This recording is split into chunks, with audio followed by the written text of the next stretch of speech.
sini saya akan mewawancarai Miss Isti. Beliau adalah seorang guru di Gaussian Canyon School dan beliau adalah salah satu penerima beasiswa Erasmus pada tahun 2019. Selamat siang Miss Isti. Gimana kabarnya Miss Isti? Alhamdulillah. Oke, terima kasih Miss Isti atas waktunya. Saya sangat senang sekali bisa mewawancarai Miss Isti. Di sini saya akan mewawancarai terkait kasus bullying yang marak terjadi di Indonesia sekarang ini. Banyak sekali kasus bullying yang terjadi baik dari jenjang TK sampai dengan jenjang SD, SMP maupun SMA. Nah, di sini saya ingin mengetahui opini Miss Isti terhadap kasus bullying yang terjadi di Indonesia. Menurut Miss Isti, bagaimana sih pendapat Miss Isti tentang bullying yang terjadi di Indonesia sekarang ini? Menurut saya untuk belakangan ini saya lihat banyak sekali kasus-kasus bullying, entah itu dari kalangan yang muda, anak-anak, bahkan sampai ke orang dewasa yang harusnya pikiran mereka sudah dewasa, apalagi anak-anak yang pikirannya masih belum stabil, dia belum tahu tentang emosinya dan tidak tahu mana yang benar dan mana yang salah. Dan banyak lagi kasus-kasus yang kalau kita lihat sendiri banyak sekali di berita-berita sosial media, entah itu dari keluarga mereka, dari teman-teman mereka, pokoknya dari lingkungan. Kalau kita lihat dari lingkungan terdekat mereka, seperti itu. Lingkungan terdekat berarti bisa mulai dari lingkungan keluarga mungkin ya. Yang pertama itu lingkungan keluarga, lalu lingkungan sekolah dan lingkungan di sekitar mereka.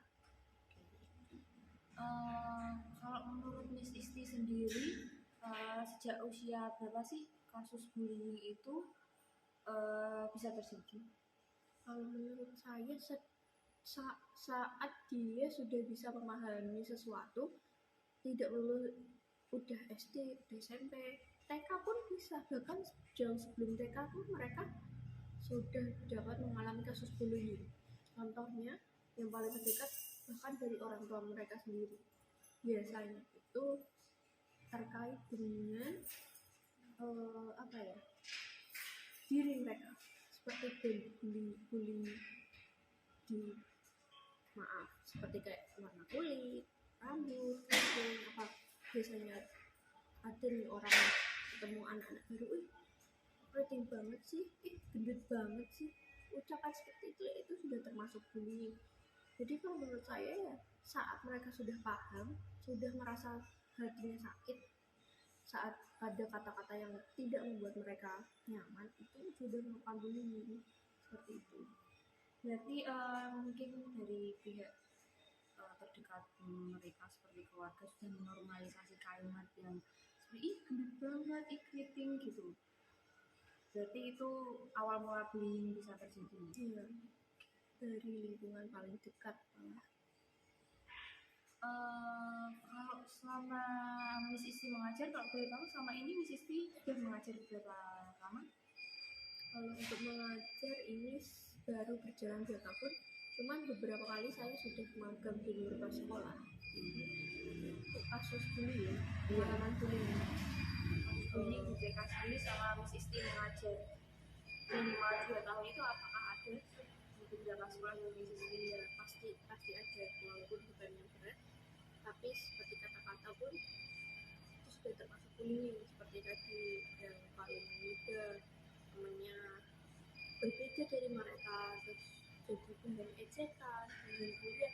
Mungkin mereka tidak tahu kalau itu salah, benar, baik ini. Mereka hanya tahu kalau itu tuh lucu dan patut untuk ditertawakan. Jadi mereka, karena mereka yang umurnya masih kecil, kita sebagai orang yang dewasa, orang yang lebih tahu, kita wajib untuk memberitahu mereka bahwa itu tidak baik, itu dapat menyakiti hati mereka. Kalau selama Miss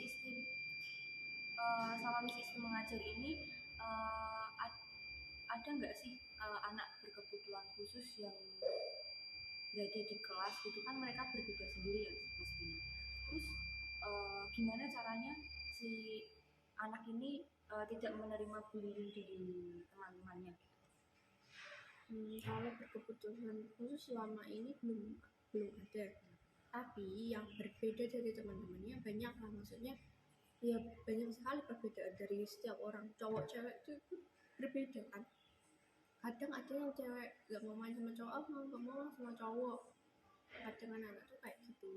Terus dari fisik, dari apa, mereka yang lebih tinggi, lebih gede, lebih pokoknya berbeda dari teman-teman mereka. Bukan yang berbeda banget, cuman kayak misal kulit lebih gelap atau kulit lebih terang, dan rambut keriting, rambut lurus, rambut pendek, itu pun bisa baca di bahan tertawaan, tergantung bagaimana mereka menangkapnya. Jadi kita berperan untuk bagaimana membuat pikiran mereka tidak stuck kalau itu berbeda itu jelek, bukan gitu. Jadi kita harus membuka pikiran mereka agar walaupun berbeda kita masih bisa berteman. Berbeda itu bukan masalah, yang masalah itu bagaimana karakter dari diri mereka masing-masing. Ini yang bagus, terima kasih Miss Isti. Untuk cara Miss Isti buat memerangi kasus bullying yang ada di TK itu selama ini bagaimana ya Miss? Kalau menurut saya bullying itu pasti ada dimanapun itu. Jadi kalau di kelas Miss Isti selalu menekankan pada anak-anak untuk menjaga self defense mereka masing-masing. Miss Isti nggak bisa, bukan Miss Isti, semua orang nggak bisa mengatur apa yang orang lain pikirkan. Jadi yang pertama adalah dari diri sendiri. Dari awal sudah menceritakan bagaimana tentang perbedaan, bagaimana baik dan buruk, bagaimana menyikapi saat berteman, gak boleh kayak marah-marahan atau mengejek, bahkan hanya mengejek kayak gendut, itu termasuk hal yang kurang baik. Jadi bisa mungkin Miss Isti ingatkan atau melalui cerita-cerita tentang karakter seperti itu, apakah bully itu baik atau buruk, dan berteman semuanya, tidak membeda-bedakan gitu. Itu sebagai guru, dan perannya bukan guru saja tapi semua orang di lingkungannya, terutama orang tua yang sekolah pertamanya mereka, itu harus mendasari mereka agar diri mereka kuat saat dibully maupun jangan sampai membuli orang lain. Jawaban yang sangat baik ya. Menurut saya itu cukup. Terima kasih atas waktunya Miss Isti. Jawabannya baik sekali. Selamat siang. Assalamualaikum warahmatullahi wabarakatuh. Let me introduce myself. My name is Anissa Nur Arifah. You can call me Anis. Here I will present the result of an interview with a preschool teacher. Her name is Mrs. Ulfa Nursita. She is a teacher at one of kindergarten in Boyolali. I took up issues in preschool regarding bullying and Asian parenting. Let me explain in bahasa. Topik yang pertama kita bahas adalah tentang isu bullying pada anak usia dini. Nah, ternyata banyak guru yang sudah mengetahui kasus bullying yang ada pada anak usia dini, namun seperti yang kita ketahui, hal tersebut jarang terekspos di media sosial. Terus, bullying yang terjadi di pendidikan anak usia dini biasanya ada dua. Yang pertama itu ada bullying fisik dan bullying verbal. Untuk bullying fisik, anak biasanya memukul temannya karena perasaan tidak suka, kesal, atau yang lainnya. Bullying yang kedua yaitu bullying verbal. Nah, di sini anak tuh biasanya manggil temannya dengan panggilan yang tidak sesuai namanya atau diplesetkan seperti itu. Lalu dampaknya buat anak itu apa sih? Ternyata bullying ini bisa berdampak pada traumatik. Nah, jadi anaknya ini nanti jadi tidak semangat ke sekolah, bahkan akhirnya sampai tidak melanjutkan ke sekolah. Terus siapa yang harus tanggung jawab? Di sini yang harus bertanggung jawab terhadap kasus bullying ada dua. Yang pertama itu orang tua, yang kedua adalah guru. Nah, peran guru di sini hanya sebagai pendamping, karena selama 24/7 hanya 20-35% anak itu di sekolah, selebihnya adalah di rumah. Jadi orang tua harus bisa menanamkan nilai kebaikan selama di rumah, seperti itu. Kemudian, langkah apa saja yang bisa diambil oleh sekolah untuk mencegah terjadinya bullying atau apabila sudah terjadi itu bagaimana? Yang pertama, sekolah itu bertindak tegas kepada siapa? Kepada pelaku maupun korban bullying. Terus, yang kedua, sekolah bisa menasihati anak itu dengan tetap memperhatikan kesehatan mentalnya. Lalu, yang ketiga, sekolah bisa mengambil langkah preventif, yaitu dengan berkomunikasi dengan orang tua anak tersebut supaya diambil keputusan. Namun, sebelum mengambil keputusan, guru juga harus memahami betul apa itu bullying, apa saja bully yang terjadi di anak usia dini, dan bagaimana cara mencegah kasus bullying itu sendiri. Topik yang kedua yang kami bahas adalah tentang isu ASEAN Parenting. Nah, isu yang berkembang di masyarakat itu, ASEAN Parenting bisa menghambat perkembangan pada anak usia dini. Di beberapa keadaan, guru setuju dengan penerapan ASEAN Parenting. Namun, melihat saat ini banyak istilah seperti mental health, bullying, terus pola asuh yang lebay, sepertinya perlu ada modifikasi. Sebelum membahas hal selanjutnya, kita harus mengetahui dampak dari ASEAN Parenting. Dampak dari ASEAN Parenting ada dua. Yang pertama, dampak positifnya, anak menjadi lebih disiplin dan penurut.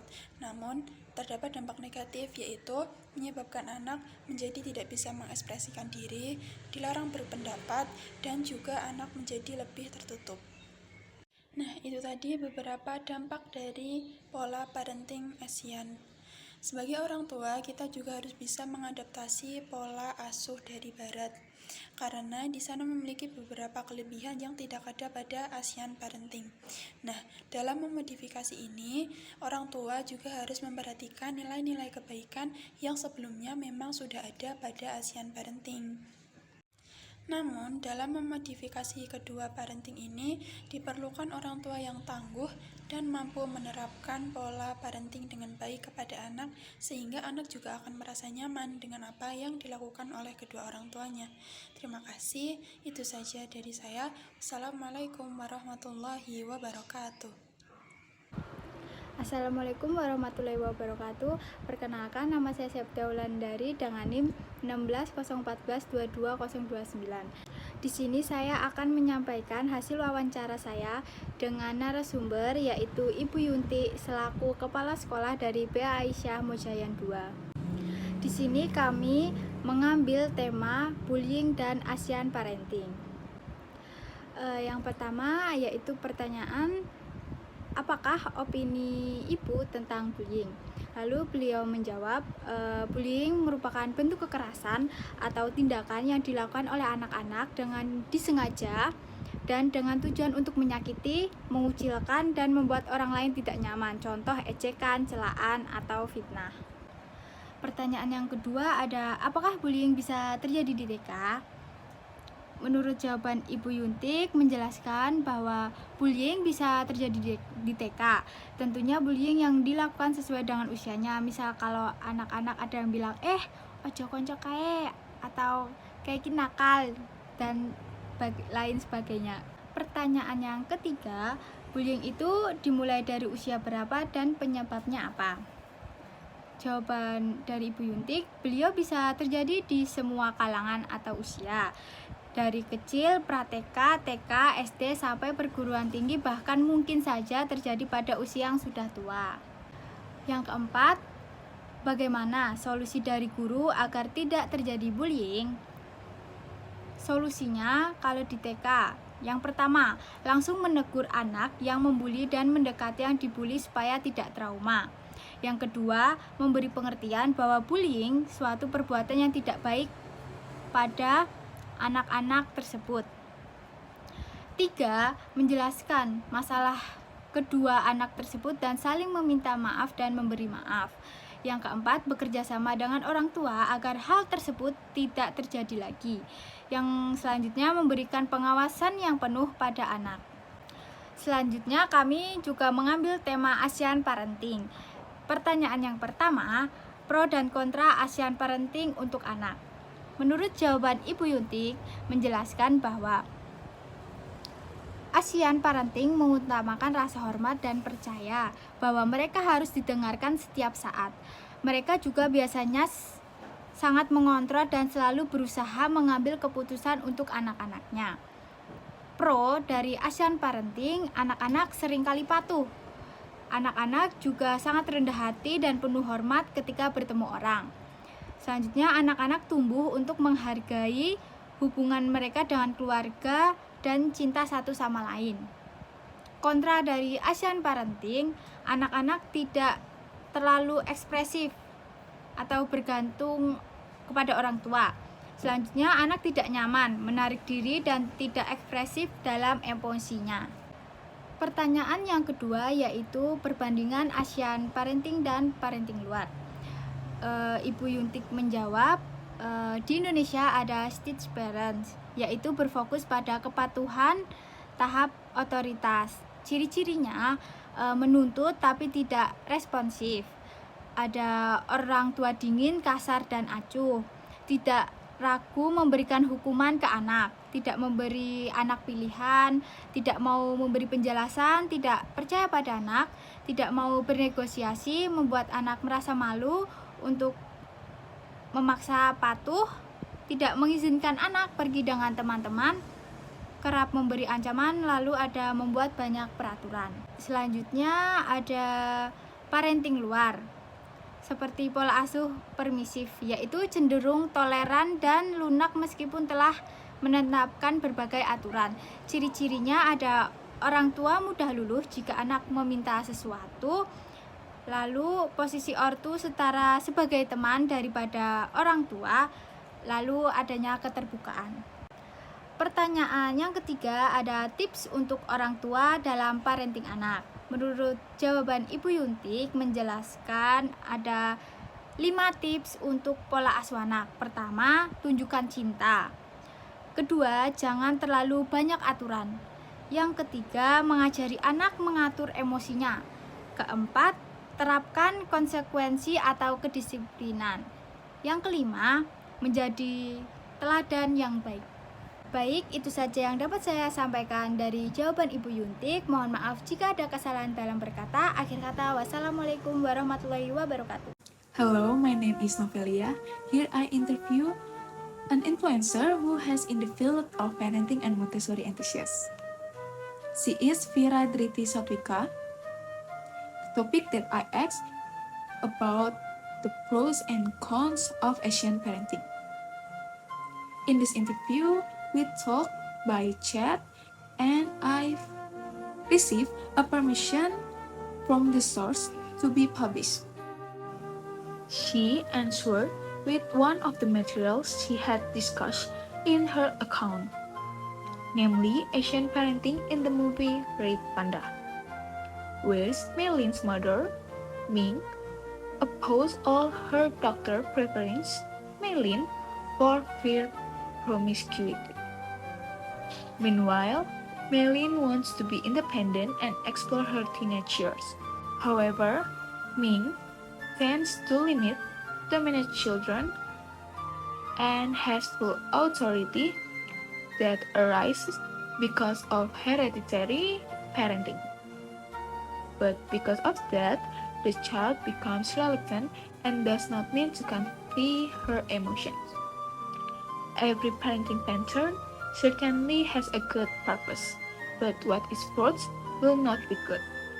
So tips for parents is more open to children's opinions, see them as human too, and having more quality time with your kids.